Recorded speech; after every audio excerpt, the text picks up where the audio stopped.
Здравствуйте, добро пожаловать на канал Safe Life.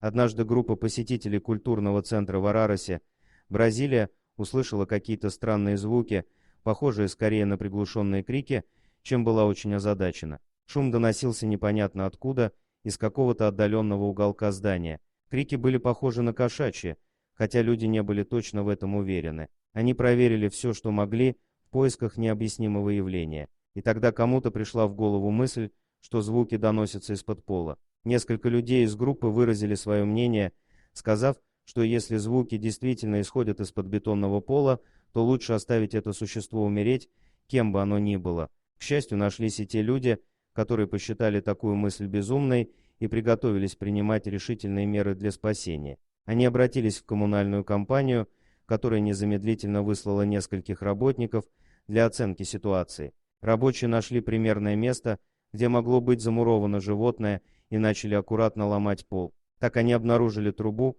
которую затем разрезали. А крики тем временем становились все громче и громче, пока наконец не стали совсем пронзительными. Тогда, порыскав рукой в разрезе трубы, мужчина достал оттуда крохотного котенка. Он комочком сжался в ладони спасателя, и люди, наблюдавшие эту картину, начали аплодировать, радуясь успешному спасению. Однако это был еще далеко не конец. Даже после того, как они достали этого малыша и отвезли на медицинский осмотр, странные звуки, донимавшие толпу, не утихли. Спасатели поняли, что внутри трубы был еще один котенок. Поэтому рабочие продолжили стучать по трубе, выискивая правильное место и разрезая трубу, чтобы попытаться спасти еще одну жизнь. После аккуратной работы по разрезу трубы они спасли еще одного котенка. Тем не менее, оказалось, что их было еще больше. Спасатели еще несколько раз повторили работу, описанную выше, и в итоге за время своей миссии спасли 4 котят, каждый из которых застрял в разных местах трубы. Позже люди выяснили, что малыши родились фактически на вершине здания, но каким-то образом 4 котенка упали в трубу водосточного желоба и спускались, пока в какой-то момент не застряли. Малышам повезло, что люди с добрыми душами услышали их, иначе прошло бы еще совсем немного времени, и они погибли бы.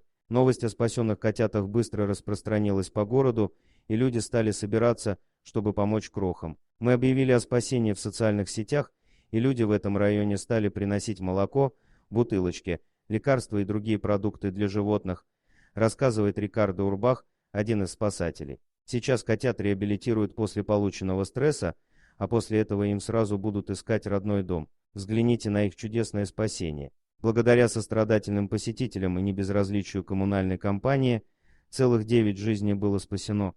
Спасибо за просмотр, подписывайтесь на канал, где вы найдете еще много интересного, а также ставьте лайки и пишите комментарии, что думаете по поводу этой истории.